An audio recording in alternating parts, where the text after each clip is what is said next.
Assalamualaikum warahmatullahi wabarakatuh. Pada mulanya, lidah manusia hanyalah senjata kecil, tak lebih dari sepotong daging yang menggetarkan udara. Namun pada suatu malam tanpa bintang, di bawah langit yang tidak bernyala dan bumi yang tidak berbisik, seorang anak manusia mendapati bahwa setiap katanya bukan sekadar gema, melainkan goresan takdir. Ia mengucapkan kata, gelap, dan cahaya padam seketika. Ia menyebut, dingin, dan angin gunung berhembus turun dengan gigil menusuk tulang. Keesokan harinya, ia mencoba lagi. Burung itu terjatuh, ucapnya lirih, sambil menatap seekor gagak yang bertengger.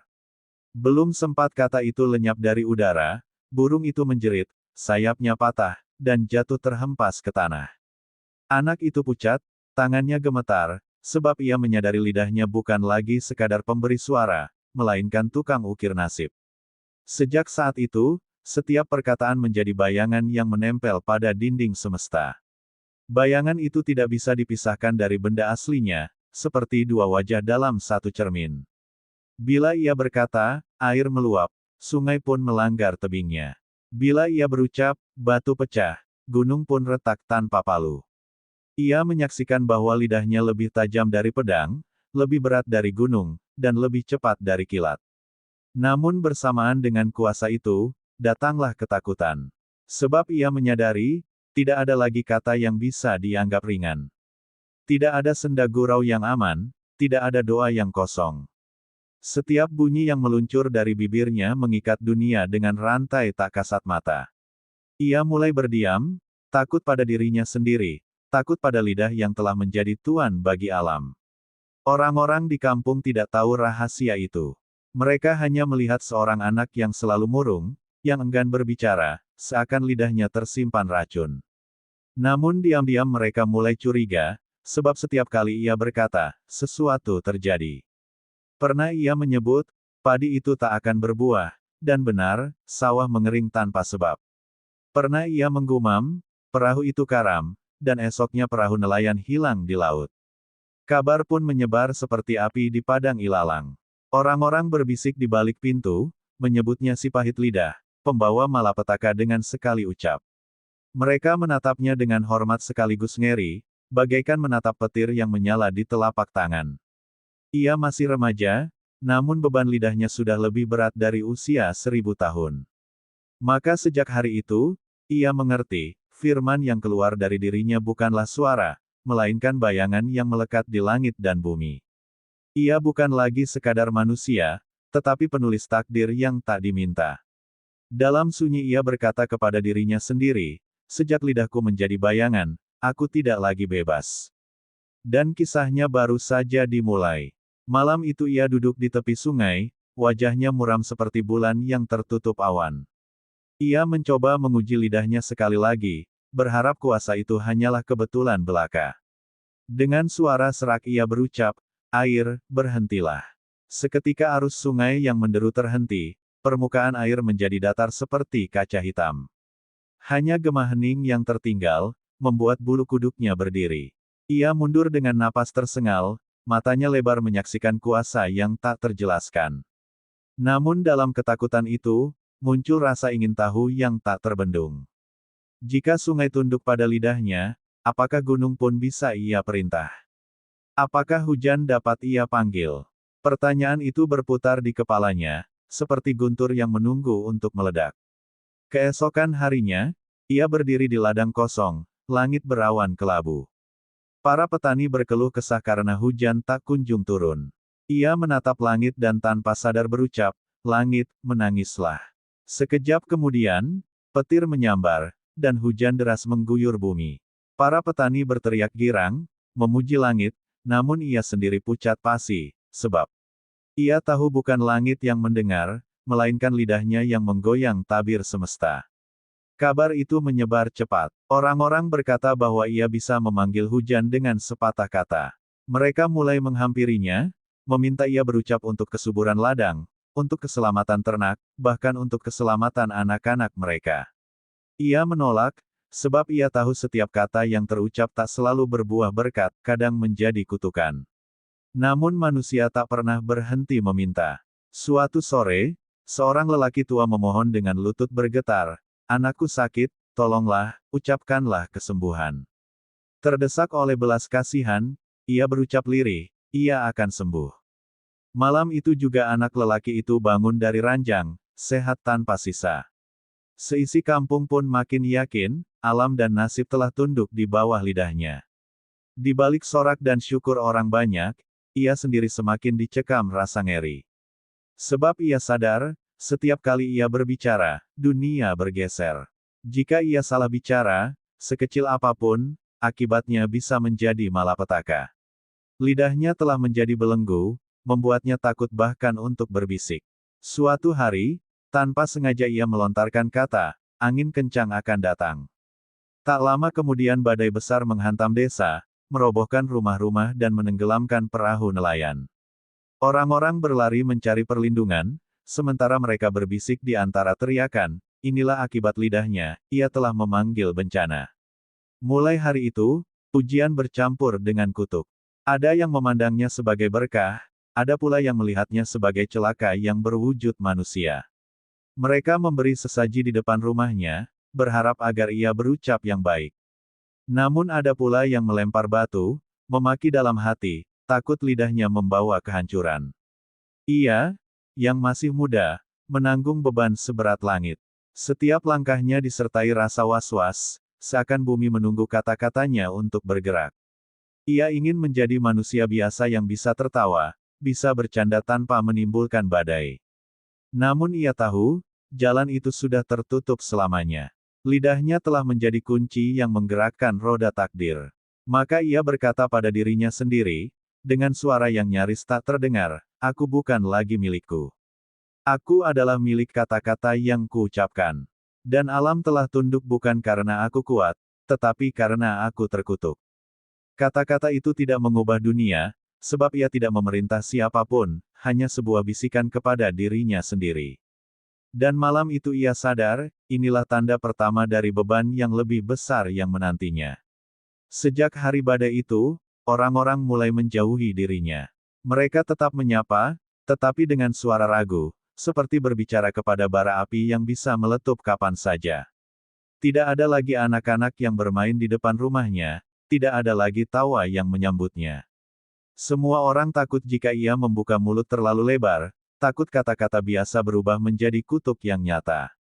Ia merasakan jarak yang semakin tebal antara dirinya dengan manusia lain. Bahkan senyum seorang ibu di pasar terlihat kaku, seolah ditarik paksa. Mereka menghormatinya, benar, namun hormat yang lahir dari ketakutan bukanlah berkat. Itu adalah belenggu yang membuatnya semakin terasing di tengah keramaian. Pada suatu malam, ia mendengar bisikan dari sebuah rumah. Dua lelaki tua berbicara pelan, "Jika ia marah, habislah kita. Jika ia bercanda, dunia pun ikut terguncang. Bagaimana bisa kita tidur nyenyak bila nasib kita terikat pada lidah seorang anak?" Bisikan itu menusuk hatinya lebih tajam daripada pisau.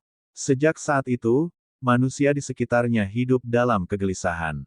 Setiap kalimat yang keluar dari bibirnya dianggap nubuat, sekalipun ia tidak bermaksud demikian. Bila ia berkata, "Jalan ini sepi," maka orang-orang takut akan ada perampok mengintai. Bila ia berkata, "Hari ini akan panjang," maka mereka menunggu musibah yang tak kunjung datang. Kegelisahan itu menular seperti penyakit. Wajah-wajah di sekitarnya dipenuhi lingkar hitam karena kurang tidur. Mereka menutup telinga, tetapi tetap resah, sebab bisikan lidahnya seakan menembus gendang tanpa suara. Bahkan dalam mimpi, kata-katanya bergema, membuat orang-orang terbangun dengan keringat dingin. Sementara itu, ia sendiri terjebak dalam kebisuan yang menyakitkan. Ia ingin menenangkan mereka dengan berkata, "Tidak ada yang akan terjadi," namun ia takut kalimat itu justru memanggil sesuatu yang mengerikan. Maka ia hanya diam, membiarkan kegelisahan itu tumbuh seperti kabut yang tak pernah surut.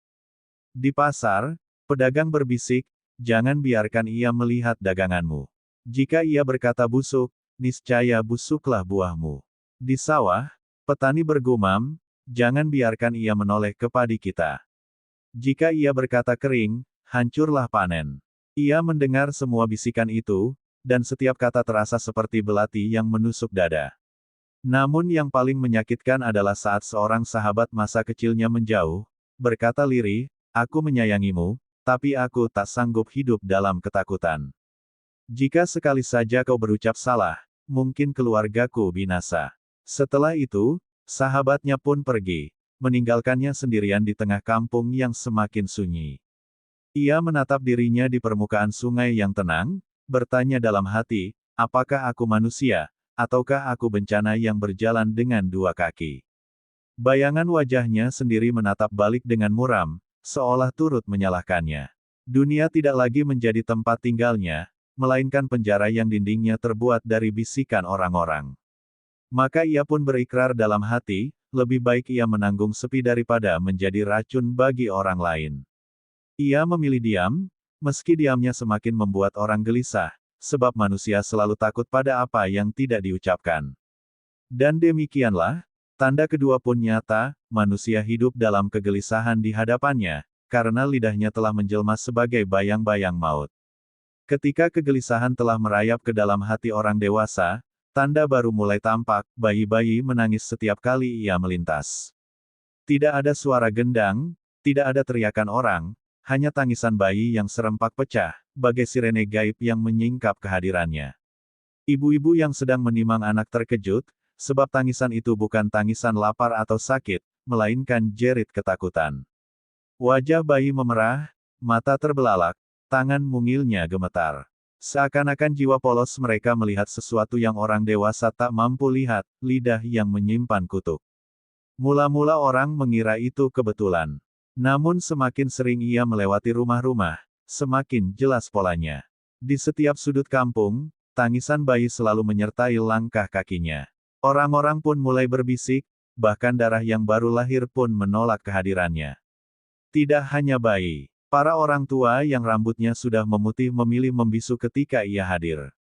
Mereka menunduk, enggan membuka mulut, seolah takut jika ucapan mereka beradu dengan lidahnya. Hening pun tercipta di sekelilingnya, bayi menangis.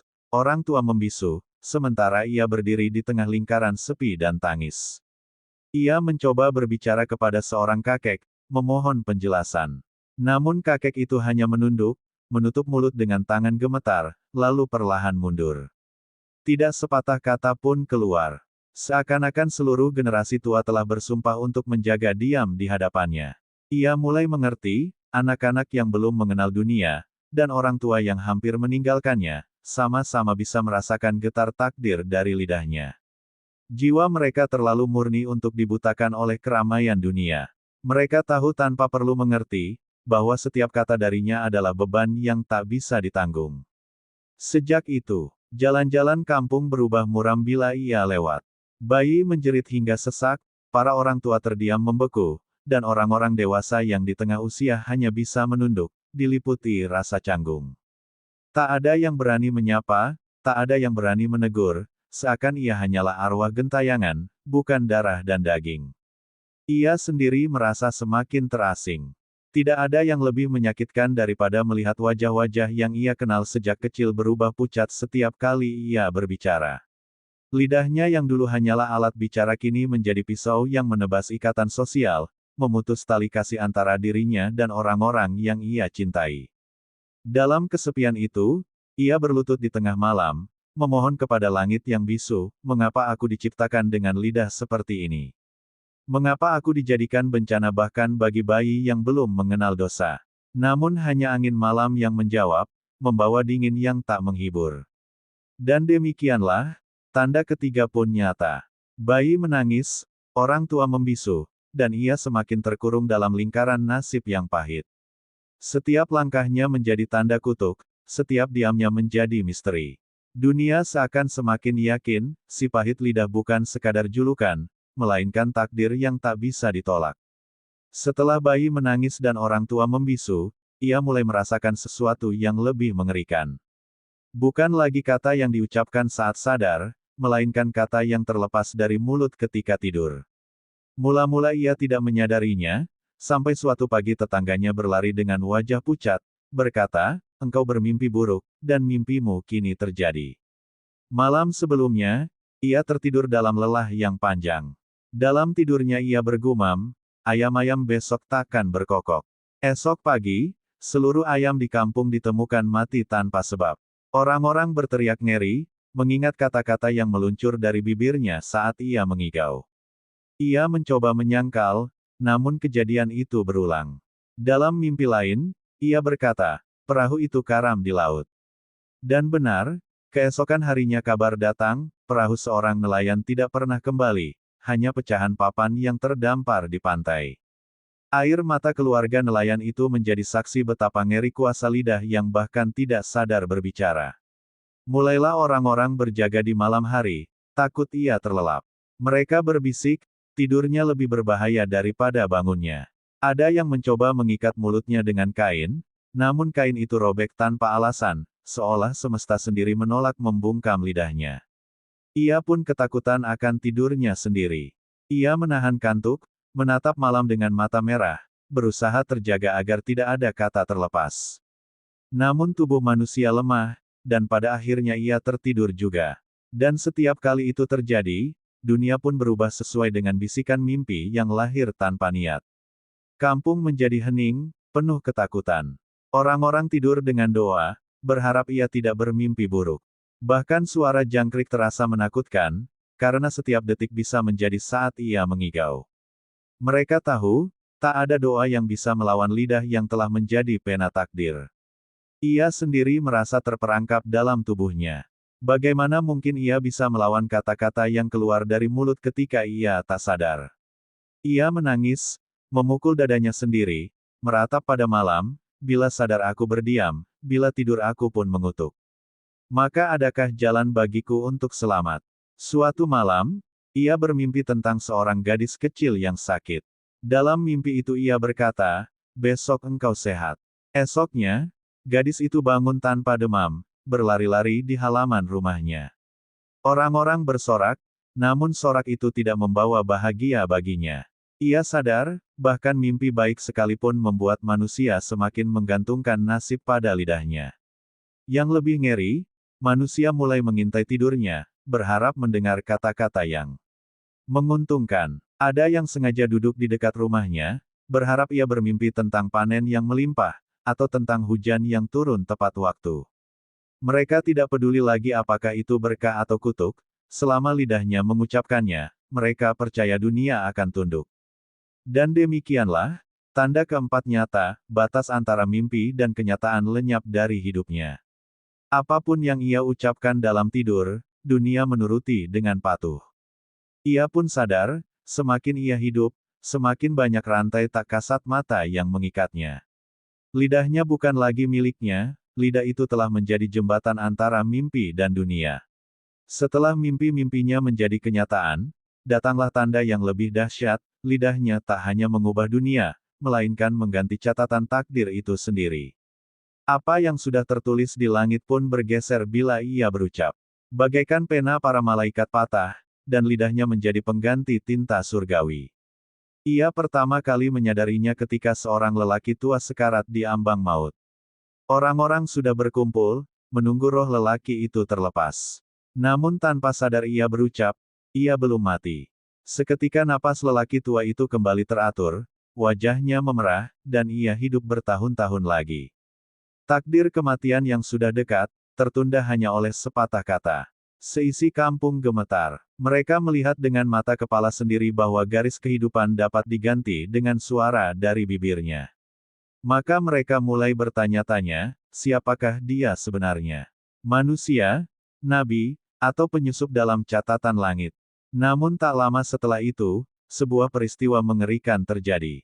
Seorang pemuda yang hendak menikah terjatuh dari pohon. Orang-orang yakin ia masih hidup, meski terluka. Tetapi ketika ia berdesah tanpa sadar, ia akan mati. Tubuh pemuda itu kaku seketika, darah berhenti mengalir, dan roh pun pergi. Takdir hidupnya diputus bukan oleh malaikat maut, melainkan oleh lidah seorang manusia. Ketakutan pun meluas. Mereka mulai berkata, ia telah merebut pena takdir. Malaikat pun gemetar di hadapannya. Orang-orang bersujud, ada yang memohon berkat, ada yang menangis ketakutan. Mereka percaya, langit kini tidak lagi berkuasa penuh, karena lidah itu bisa menulis ulang segala hal. Ia sendiri semakin tersiksa. Ia tahu bahwa hidup dan mati bukan lagi misteri, melainkan benang yang dapat ia putus atau sambung. Namun justru karena itulah ia merasa semakin berdosa. Setiap kata yang meluncur dari mulutnya adalah pencurian dari tangan ilahi. Ia merasa dirinya pengkhianat terhadap tatanan semesta. Pada suatu malam, ia bermimpi bertemu malaikat yang wajahnya tak tertangkap mata. Malaikat itu berkata, "Mengapa engkau mencuri tinta kami?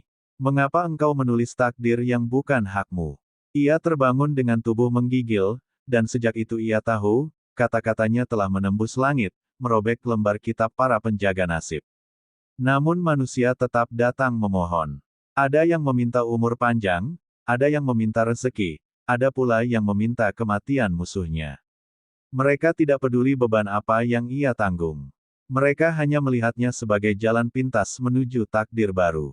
Dan ia, meski berusaha diam, kadang tergelincir bicara, dan sekali bicara, dunia berubah.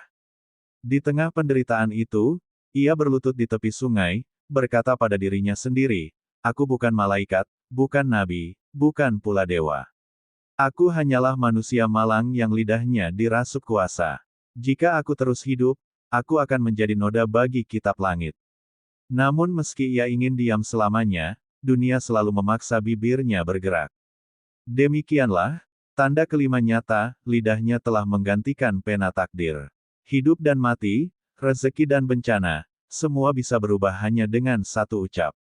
Namun setiap kali itu terjadi, ia semakin sadar, semakin dekatlah ia kepada kehancuran, sebab tak ada manusia yang bisa menanggung kuasa sebesar ini tanpa akhirnya ditelan oleh kata-katanya sendiri.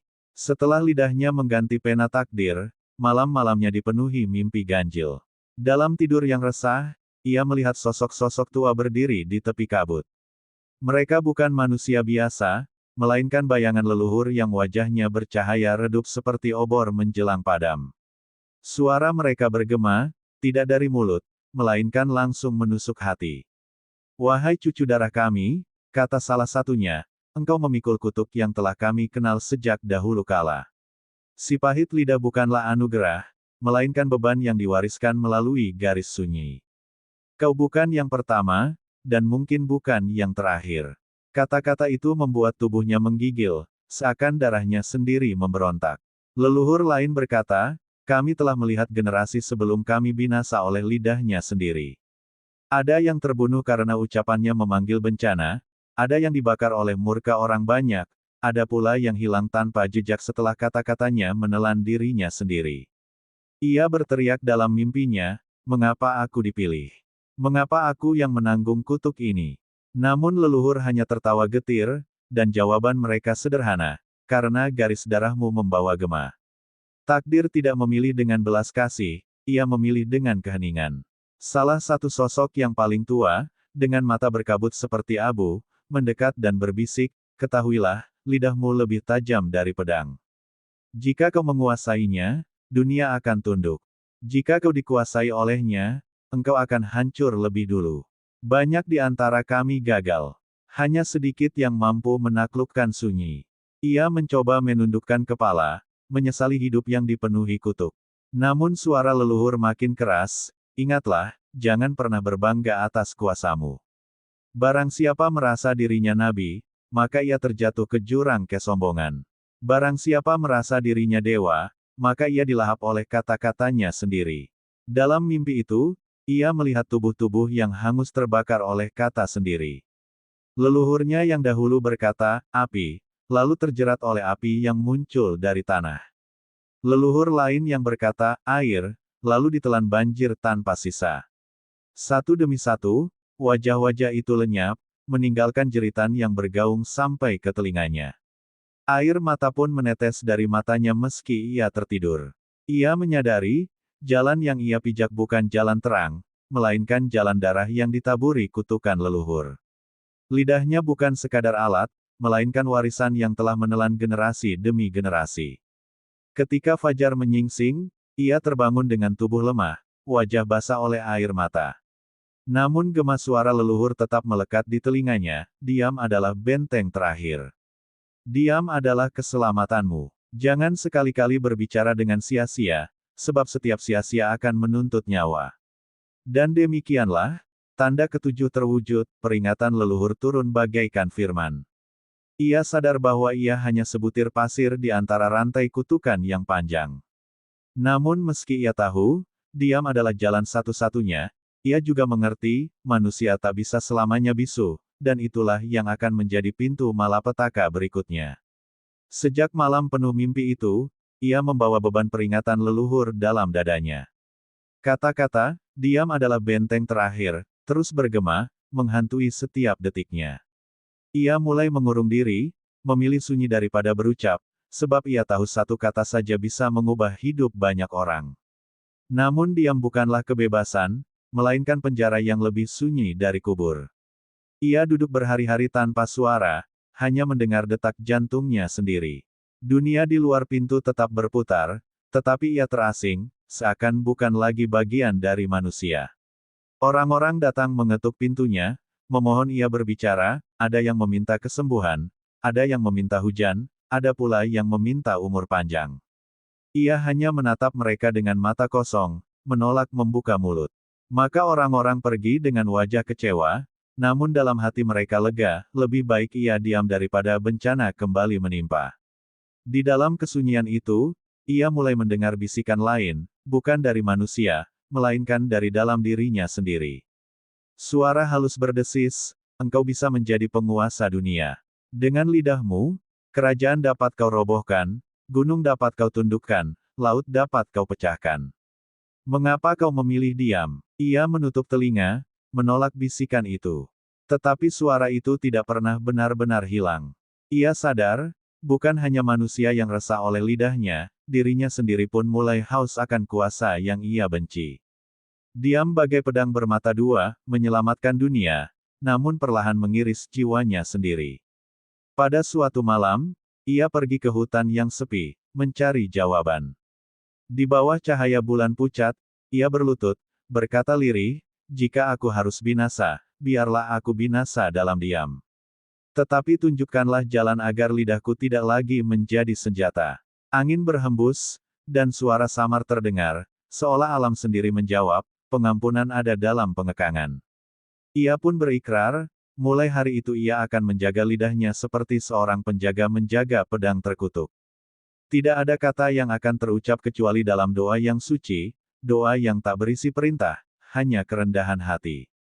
Ia tidak lagi ingin menguasai alam, melainkan menebus dirinya dari kutuk leluhur. Tetapi jalan penebusan tidaklah mudah. Dunia terus memaksanya berbicara, terus menguji keteguhan diamnya. Anak-anak menangis meminta ucapan berkat, petani meratap meminta hujan, para janda memohon kata yang menyelamatkan. Ia menutup mata, menggigit lidahnya sendiri, agar tidak satu kata pun lolos. Dalam penderitaan itu, ia merasakan sesuatu yang berbeda. Alam yang dulu tunduk pada ucapannya, kini seakan mengawasinya dalam hening. Angin berhembus lembut, sungai mengalir tanpa gangguan, dan burung-burung berkicau tanpa rasa takut. Ia sadar, diamnya mulai mengembalikan keseimbangan.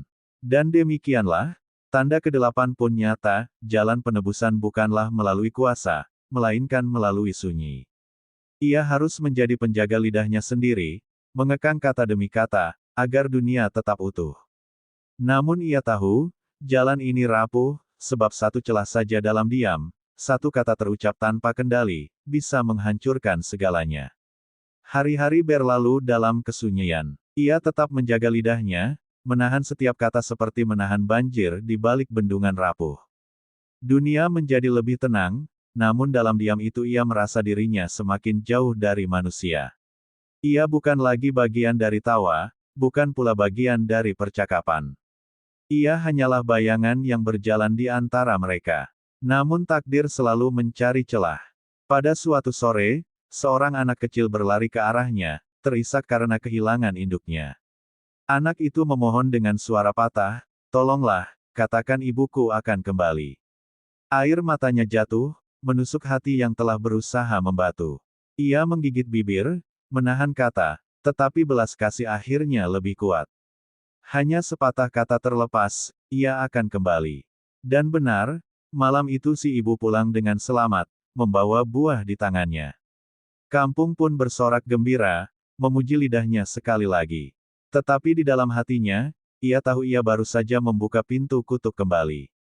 Kegembiraan itu singkat, karena setelah itu, manusia kembali mendekat, meminta lagi dan lagi. Mereka tidak puas dengan diamnya, mereka ingin terus mendengar ucapan yang mengubah dunia. Ia pun sadar, selama ia hidup, dunia tak akan membiarkannya berdiam. Lidahnya akan selalu digoda, selalu dipaksa. Malam itu, ia berjalan seorang diri ke tepi sungai, tempat semua tanda bermula. Ia menatap permukaan air yang berkilau di terpa bulan. Bayangan wajahnya menatap balik, tetapi kini ia melihat sesuatu yang lain, mata penuh luka, bibir penuh beban. Ia berbisik kepada bayangan itu, akhirnya aku tahu, aku bukan penguasa, melainkan tahanan lidahku sendiri. Dalam keheningan, suara leluhur kembali bergema, barang siapa tidak mampu menguasai lidah, maka lidah itulah yang menguasainya. Barang siapa terikat pada kata, maka kata itulah yang menelannya. Suara itu seperti ukiran terakhir dalam kitab nasibnya. Ia pun mengambil keputusan. Jika lidahnya terus membawa malapetaka, lebih baik ia menutupnya selamanya. Ia berdoa dalam hati, tanpa suara, memohon agar roh yang membebani lidahnya kembali ke asalnya. Dan untuk pertama kali, doanya tidak mengubah dunia, sebab ia tidak berbicara, hanya diam yang tulus. Keesokan harinya, orang-orang mendapati rumahnya kosong. Tidak ada jejak langkah, tidak ada tanda kepergian. Hanya sepi yang tersisa, seolah ia larut ke dalam kabut. Ada yang berkata ia menghilang ditelan kata-katanya sendiri. Ada pula yang percaya ia kembali ke pangkuan leluhur, menjadi bisikan abadi di antara pepohonan. Sejak itu, kampung hidup dengan kenangan. Mereka masih berbisik tentang si pahit lidah, manusia yang sekali berkata, dunia tunduk. Sebagian menyebutnya kutukan, sebagian menganggapnya karunia, tetapi semua sepakat, kata-katanya telah menorehkan luka dan pelajaran yang takkan hilang. Dan demikianlah, kitab ini ditutup. Kitab Si Pahit Lidah, 9 bab yang menjadi peringatan, bahwa lidah manusia lebih tajam dari pedang, lebih berat dari gunung, lebih dahsyat dari petir. Barang siapa tidak waspada, kata-kata bisa menjadi jerat yang menelan pemiliknya sendiri. Maka waspadalah, sebab setiap kata adalah bayangan yang menempel di dinding dunia, dan bayangan tidak pernah bisa dicabut kembali.